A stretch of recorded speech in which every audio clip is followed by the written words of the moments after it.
Assalamualaikum warahmatullahi wabarakatuh.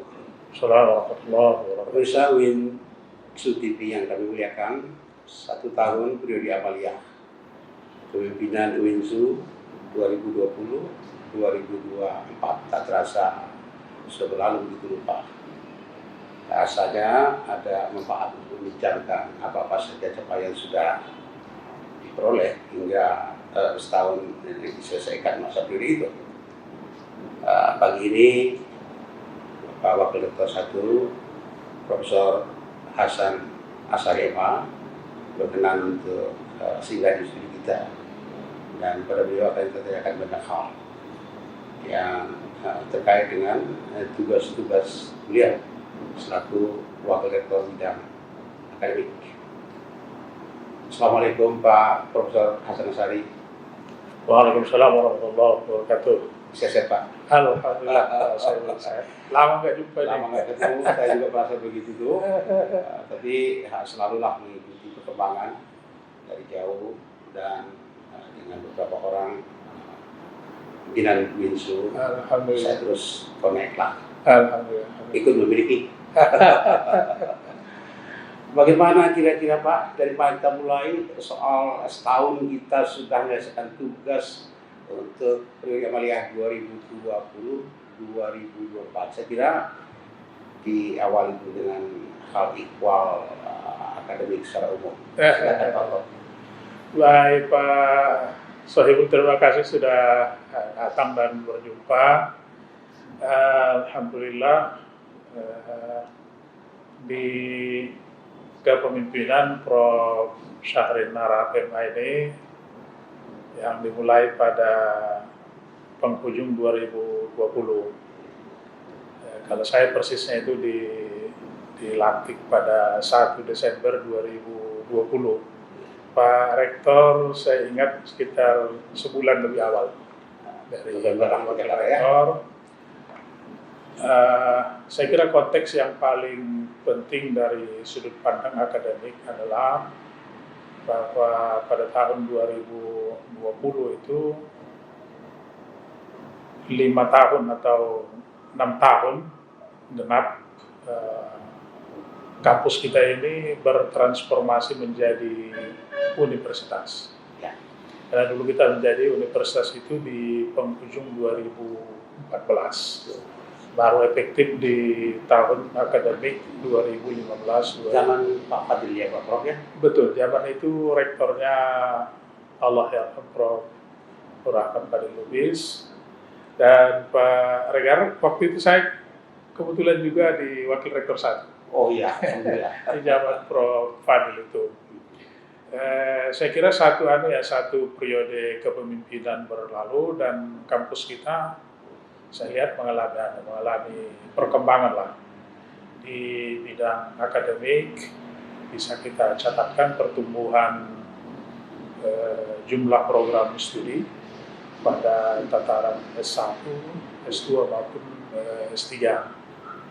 Ada juga reposisi program studi yang tadinya di program pasca sarjana, kemudian untuk lebih memfokuskan kajian, kemudian dialihkan ke fakultas-fakultas.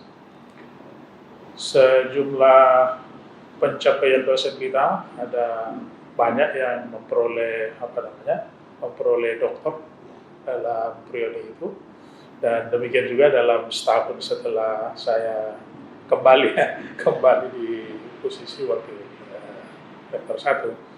Secara umum Pak, kita keep up lah dengan kampus-kampus yang yang kira-kira sepakat dengan UIN Sumatera Utara, Medan lah kira-kira itu. Nanti kita akan bicara lebih jauh mengenai peningkatan promosi para dosen kita. Kita awali dulu dengan paradigma baru, boleh disebut paradigma baru, new paradigm, Wahdatul Ulum itu. Kita kan merasakan sendiri nestapa manusia modern itu sekularisasi, membuat ufuk-ufuk yang tak bisa dipertemukan. Ada ilmu agama, ada ilmu non-agama. Ini tak akan munculnya bagaimana caranya, saya tanya. Dan saya lihat di peredaan itu usaha untuk solusinya, kira sikap kita di sini dan adaptasi untuk itu seperti apa Pak Prof? Ya, Wahdatul Ulum sebagai paradigma keilmuan itu sesungguhnya didiskusikan jauh lebih lama dari yang kemudian muncul di permukaan. Diskusi itu cukup lama, mungkin terminologinya berganti-ganti ya. Ada yang integrasi ilmu, ada yang pohon keilmuan, ada yang interkoneksi, ya, macam-macam terminologi. Tapi saya kira hakikatnya sama, persis yang Bapak bilang tadi itu, bahwa ada kegelisahan kita di dunia akademik melihat ilmu tidak saling tersambung, dan kemudian ketika para pengkajinya memperturutkan ego sektor masing-masing, lalu ilmu itu kemudian saling berbenturan, yang kemudian sering kita sebut sebagai dikotomi. Misalnya ada saling mengejek antara dua kubu penuntut ilmu yang berbeda. Secara umum ya ilmu agama dengan ilmu sains dan teknologi. Tapi sesungguhnya kalau kita lihat lebih ke dalam, di sesama pengkaji sains dan teknologi pun ada juga kecenderungan saling menganggap kubunya lebih tinggi. Dan itu kalau ekstrim kemudian bisa kemudian merendahkan dan mengejek kubu yang lain. Misalnya teman-teman di kedokteran versus teman-teman yang di teknik misalnya, yang di geofisika itu ada juga gesekan-gesekan, meskipun tidak terlalu besar. Visi menjadi universitas berkembang dari Institut Agama Islam Negeri, saya kira memang salah satu yang terpenting itu menyahuti itu Pak Regar. Makanya di visi kita sekarang itu kan itu menjadi key konsep yang pertama itu, pusat integrasi ilmu Wahdatul Ulum, lalu kemudian yang kedua itu nanti pemberdayaan masyarakat, kan ya, lalu moderasi beragama. Saya kira Wahdatul Ulum ini memang kebutuhan lah. Jadi bahwa satu sisi ada dimensi vertikal dari hidup manusia ini, bahwa kita mau jadi profesor di bidang apa, ahli di bidang apa, sekaya apa, pada akhirnya kita akan pulang. Itu tidak pernah bisa dibantah sebetulnya. Orang yang menyadari sejarah tidak mungkin membantah itu. Cuman seringkali kita lupa saja sebetulnya. Dan itu harus diingatkan. Dan saya kira itu mengapa dia kemudian dipilih menjadi salah satu konsep kunci dari visi kita. Yang kedua, secara horizontal pun itu yang saya katakan tadi, seolah-olah ada ilmu itu yang lebih hebat dari ilmu yang lain. Padahal pada kenyataannya tidak ada ilmu yang tidak diperlukan seseorang. Saya Pak Regar pernah seloro-seloro ketika memberi pengajian di jurusan penyakit dalam di kedokteran USU. Saya bilang, Bapak ahli sains ini pada akhirnya nanti memerlukan saya. Seloro-seloro aja Pak. Kenapa itu katanya? Karena pada akhirnya nanti Bapak akan saya doakan. Ketika semua ilmu kedokteran Bapak itu gak mempan lagi dan akhirnya berpulang, Bapak akan pulang ke IAIN. Bapak akan cari ustadz untuk mendoakan. Dibayahkan di sana.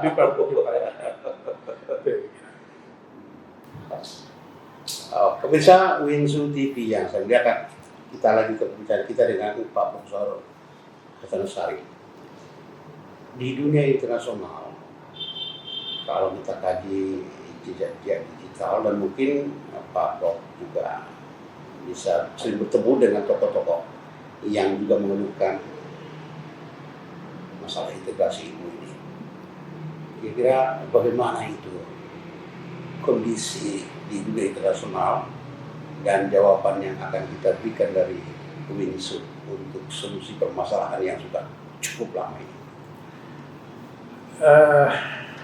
Pak Regar, saya orang yang merasa sangat beruntung bahwa negeri ini memberi saya dulu peluang untuk sekolah ke luar negeri, tepatnya ke McGill University di Montreal di Kanada. Karena itu salah satunya membuka akses saya ke dunia internasional. Kita bertemu dengan banyak ilmuwan ya, banyak ilmuwan di dunia internasional yang sebagiannya itu memiliki concern yang sama ya, memiliki concern yang sama tentang keterpecahan cara manusia memahami dan mengamalkan ilmu pengetahuan. Entah bagaimana saya itu pembaca dan cenderung menyenangi karya-karya Said Hussein Nasr dari Iran ya, dari Iran, karena dia basicnya itu kan dia sains, dia alumni Massachusetts Institute of Technology, jadi dia orang teknik, tetapi menguasai khazanah filsafat Islam dan juga tasawuf yang kebetulan itu memang sangat kuat dan malah boleh kita bilang lebih kuat di dunia Persia. Saya bisa mengakses khazanah berbahasa Arab, tapi tidak yang berbahasa Persia. Maka yang berbahasa Persia ini kemudian banyak saya ikuti ya melalui karya-karya, terutama sekali itu Said Hussein Nasr. Tetapi saya juga dan memang go internasional dan lebih terlembaga itu kan gerakannya Ismail Raji Al-Faruqi. Ya, Faruqi yang orang Palestina, tapi kemudian base camp-nya di Amerika ya, di Herndon di Virginia. Dan saya juga rajin membaca buku-buku beliau dan punya kotak-kotak dengan beberapa kantor dan individu-individu yang banyak menangani kegiatan Islamisasi ilmu pengetahuan versi Ismail Raji Al-Faruqi. Di mata saya apa yang dilakukan oleh UIN Sumatera Utara maupun UIN yang lain di Indonesia itu adalah melihat konteks yang lebih membumi ke Nusantara. Bahwa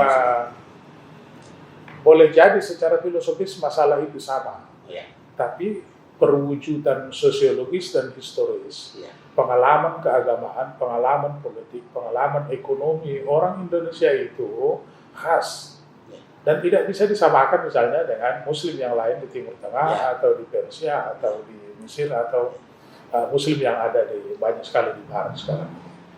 Saya kira dalam konteks umumnya integrasi ilmu pengetahuan itu menjadi concern dari semua pemikir ya di dunia internasional, dan pada tataran itu nggak ada bedanya orang di Amerika, di Arab dan di Indonesia.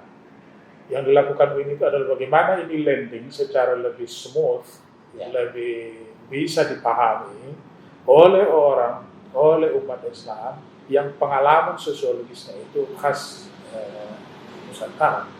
Saya kira itu yang terjadi di UIN, dan dalam beberapa tahun terakhir ini UIN Sumatera Utara berpacu lebih kencang dari tahun-tahun sebelum tentang topik ini. Terus kalau kita lihat geopolitik juga Pak, Indonesia dengan penduduk mayoritas Islam di dunia, keberhasilan Bapak muncul Indonesia itu kan luar biasa mananya. Bagaimana menjelaskan Pak untuk dunia? Ya, saya kira ada modal yang cenderung kurang masuk dalam pertimbangan-pertimbangan kita ketika membicarakan Islam sebagai fenomena sosiologis, yakni jumlah. Yakni jumlah. Sesungguhnya kan dunia ini sekarang dirajai oleh prinsip demokrasi, di mana jumlah menjadi indikator paling depan. Tapi saya lihat memang kita masih perlu banyak belajar menggunakan jumlah ini. Menggunakan jumlah ini, umat Islam Indonesia, saya harus mengatakan belum cerdas. Luar biasa. Belum cerdas kita menggunakan posisi kita sebagai orang yang jumlahnya banyak. Daya tawar sebegini besar Pak, itu mestinya konteksnya tidak hanya Indonesia, tapi sebagiannya kita juga punya daya tawar yang sangat kuat. Ketika dunia Islam melakukan misalnya muktamar, konferensi atau apalah, karena siapapun yang berbicara mewakili Indonesia, di belakangnya itu angka yang luar biasa besar, 87% kali 300 juta itu Pak, nggak ada dibanding seluruh negara-negara di dunia Arab itu. dikumpul mereka semua baru imbang dengan kita di Indonesia. Naturally kita leader situ ya. Benar. Pak Prof, orang-orang dari social movement selalu pikir ada idea, ada gagasan, ada aparatur. Iya. Coba kita periksa dulu apa saja yang harus didorong dalam aparatur semua. Terutama saya kira tenaga pendorongnya itu tenaga akademis kita.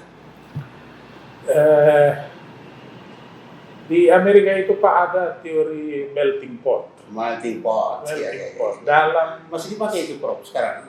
kayaknya sudah ada berubah. kritiknya Bang, ada kritik mengenai itu. Dalam skala yang jauh lebih kecil, ini tenaga pendidiknya, tenaga akademiknya itu Pak punya latar belakang yang bermacam-macam.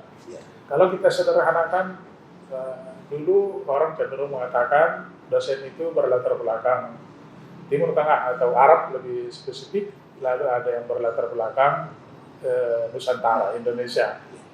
Di tahun 80-an ada program besar-besaran di Kementerian Agama mengirim banyak dosen ke dunia barat. Ya. Saya menjadi salah satu penerima dari Pak Munawir Sazali, dilanjutkan Pak saya lupa yang orang Bukit Tinggi yang angkatan laut, Tarmizi Tahir. Dan itu kemudian menambah satu variabel baru. Di kampus kita ini banyak alumni, banyak dosen yang memperoleh pendidikan dari barat. Bisa Australia, bisa Kanada, bisa Jerman, bisa Amerika, di sini ada. Yang kampus dengan saya aja itu Pak ada sekitar 10-11 orang. Profesor Nawir Yuslan itu, Bapak saya kenal lah. Adik kelas saya di negeri. Kalau di sini dia kakak kelas saya, tapi di negeri dia adik kelas. Profesor Faisal Ananda Arfa, ya kan, yang rutin menulis di Waspada. Itu juga adik kelas saya di negeri. Di sini kami seangkatan. Di IAIN dulu kami seangkatan lain fakultas, tapi beasiswa itu duluan saya dapat, jadi dia adik kelas saya kalau di negeri. Dan sejumlah hal lain. Belakangan Pak ada fenomena lain. Ya. Makin banyak dan masih bertambah itu jumlah tenaga pendidik kita yang berlatar belakang India. Alumni India. Itu karena itu magister udah akses atau biaya atau apa begitu? Macam-macam Pak. Kalau bahasa pesantrennya nasib lah, dibawa nasib, ada yang ke Amerika, ada yang ke Australia. Artinya tugas Bapak untuk menjadi dirijen ya, ke arah yang dituju oleh program New Paradigm itu sangat saya lihat Pak, kita sudah mencapai satu hal ya. Dan ini modal besar bahwa semua setuju dengan perubahan itu. Ya. Ketika saya ngomong dengan teman-teman yang latar belakang pendidikannya 1, 2, 3, 4 tadi itu, tidak ada yang tidak setuju bahwa Wahdatul Ulum itu perlu, malah perlu sekaligus mendesak. Urgennya dirasakan. Tetapi memang tingkat pemahaman konseptual terhadap Wahdatul Ulum itu kita bervariasi. Sumber variasi itu 2 yang saya amati dan yang agak menonjol. 1, latar belakang ilmu yang ditekuni. Sebagai sebuah kampus yang mengelola semua rumpun ilmu, kita bisa memahami kalau misalnya ada dokter biologi dan dia kuliahnya sepenuhnya di perguruan tinggi yang belum menerapkan integrasi ilmu, ya agak terlambat memahami cerita Wahdatul Ulum. Nah, itu satu. Jadi latar belakang yang berbeda ini nanti membuat ada perbedaan kapasitas memahami konsepnya itu. Oke. Pak Prof, kita lanjutkan dulu mengenai keharusan untuk mengclear tentang dari aspek manpower kita, dosen-dosen kita. Ya, jadi saya kira modal bahwa perubahan ini dianggap baik itu kita syukuri. Alhamdulillah. Ketika modal itu sudah ada, maka tentu kita beralih pada cara bagaimana menggerakkan SDM yang ada. Saya kira Pak, di periode 1 tahun yang sudah kita lampaui di bawah Rektor Prof. Syahrin Harahap ini, beberapa hal saya kira bisa kita garis bawahi lah. Yang pertama, dan itu bersifat hampir struktural lah ya, hampir struktural. Di awal kepemimpinan beliau diajak diskusi para guru besar, yang kemudian itu bermuara pada pembentukan satu lembaga, satu pusat, kita sebut sebagai pusat Wahdatul Ulum. Di pusat Wahdatul Ulum itu kita minta sejumlah guru besar dari berbagai lini keahlian yang ada di UIN Sumatera Utara Medan itu menjadi semacam think tank lah, memikirkan konsep-konsep, memikirkan pikiran-pikiran, merumuskan pikiran-pikiran, dan kemudian langkah-langkah bagaimana supaya integrasi ilmu Wahdatul Ulum ini kemudian bisa kita turunkan dari gagasan yang mungkin di awal sifatnya filosofis, sehingga dia kemudian menjadi kebijakan, dan nantinya kita harap menjadi sebuah ciri sosiologis, tidak hanya wacana para filosof, kira-kira seperti itu. Dan menurut saya, Prof, mohon maaf kalau disalah, akan termasuk peninjauan terhadap kurikulum dan silabus dan juga literatur. Iya, benar Pak. Dan salah satu yang memang kemudian direkomendasikan oleh Pusat Wahdatul Ulum itu adalah bahwa kita perlu merevisi, setelah mereview terlebih dahulu kurikulum, lalu kemudian silabus, sampai ke perangkat pembelajaran kita. Dalam 1 tahun terakhir ini kita sudah lakukan setidaknya itu 3 workshop yang formal dan agak besar, di samping fokus-fokus group discussion yang terutama itu dilakukan oleh Pusat Wahdatul Ulum tadi. Pada tataran yang lebih resmi, kita kemudian mengubah mata kuliah universitas, mengubah nama mata kuliah universitas, dan juga kemudian mendiskusikan ulang konten dari masing-masing mata kuliah itu. Katakanlah misalnya mata kuliah itu namanya tidak kita rubah, misalnya mata kuliah kewarganegaraan, karena itu diwajibkan oleh undang-undang kewarganegaraan, Pancasila, lalu bahasa Indonesia. Nah, ini kan mandatori sifatnya. Tetapi kontennya itu bagaimana meresponi prinsip dan paradigma Wahdatul Ulum, kita diskusikan sehingga melahirkan tambahan-tambahan, sisipan-sisipan ilmu dan perspektif di dalam pembelajaran yang 3 itu tadi. Begitu juga mata kuliah yang lain, misalnya fikih, misalnya etika, misalnya sejarah, meskipun tidak kita ubah judulnya, tapi kemudian kita sisip kontennya. Sekarang sedang terjadi sebetulnya satu proses yang masih harus kita tunggu hasil akhirnya. Ini penyusunan silabus pada tingkat mata kuliah di fakultas dan di program studi. Kalau yang di tingkat universitas itu sudah relatif selesai lagi dalam tahun pertama. Saya kira tahun kedua nanti kita akan fokus di tingkat universitas dan program studi. Bapak akan membutuhkan literatur baru buatan sendiri sesuai dengan penanggung jawab mata kuliah, atau menseleksi di antara yang ada supaya klop dengan new paradigm? Benar Pak, hasil diskusi kita sebetulnya kombinasi lah ya, kombinasi seperti saya katakan di awal tadi, karena integrasi ilmu ini sebetulnya gagasan induknya itu bersifat universal, maka misalnya banyak tokoh yang bisa kita rujuk ya, tapi kemudian pada tataran yang lebih lokal, yang lebih sosiologis, kelihatannya kita harus menulis sendiri buku daras kita. Dan alhamdulillah itu dalam perencanaan keuangan kita itu sudah diakomodir oleh UIN Sumatera Utara. Jadi ada budget lah, saya katakan itu untuk itu. Dan nanti itu kalau sudah selesai ditulis, lalu kemudian kita biayai publikasinya. Kita uruskan ISBN-nya, kita uruskan penerbitannya. Pokoknya dosen yang berkenan menulis itu terima beres lah, boleh kita katakan. Cukuplah gagasan dari mereka. Tahun ini beberapa judul Pak sudah ada yang kita terbitkan. Lalu kita harus mengikuti standar-standar juga. Akreditasi. Administratif itu tak mungkin kita abaikan, Prof. Ya. Kita bagaimana arah ke situ? benar. Eh, per saat ini Pak, akreditasi institusi kita, AIPT kita itu statusnya B.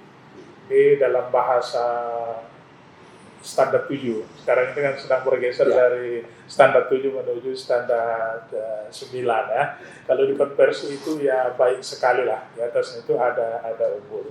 Tapi sekarang sedang berjalan Pak program kita untuk menargetkan dalam reakreditasi institusi berikutnya, dan itu di ujung tahun 2022 di Oktober atau November itu target kita itu unggul. Itu selalu ditekankan oleh Pak Rektor, dan itu sudah kita turunkan perintah itu menjadi sejumlah tindakan, sejumlah program, sejumlah tagihan, mulai dari tingkat saya sebagai Wakil Rektor 1, dosen-dosen, para guru besar, ayo mari kita rame-rame menulis, karena tulisan itu akan dihitung sebagai bagian dari akreditasi. Kita juga kejar ke prodi-prodi supaya mempersiapkan segala sesuatunya. Kalau disederhanakan itu, Pak Rektor suka menggunakan istilah program kerja berbasis akreditasi. Itu apa namanya bahasanya. Ya. Lalu satu yang kita lupakan tadi itu, berapa banyak profesor, Bapak sebut jumlahnya, tapi bagaimana target ke depan untuk mempermudah orang-orang yang secara birokratis, teknis, administratif agak enggan atau lazimnya susah itu ya, karena orientasinya lebih keilmuan filosofis, agak terabaikan dia ini. Mungkin perlu ada satu tim yang mendorong dia, mempermudah dia untuk hal-hal teknis itu supaya lebih cepat proses guru besarannya. Iya Pak, itu jadi perhatian kita sejak awal. Yang pertama dan agak formal dilakukan itu, Pak Rektor memutuskan membentuk satu Academic Writing Center, lembaga Academic Writing Center. Filosofinya itu pendampingan, jadi mendampingi orang untuk lebih giat dari sudut semangatnya, untuk lebih terampil menulis. Lalu level berikutnya itu untuk mampu menyalurkan tulisannya ke publikasi-publikasi jurnal-jurnal yang menyangkut kriteria-kriteria terbaru untuk karir dosen, kepangkatan dosen itu Pak. Itu sudah setahun dan sudah menghasilkan beberapa tulisan yang berstandar reputasi internasional. Alhamdulillah.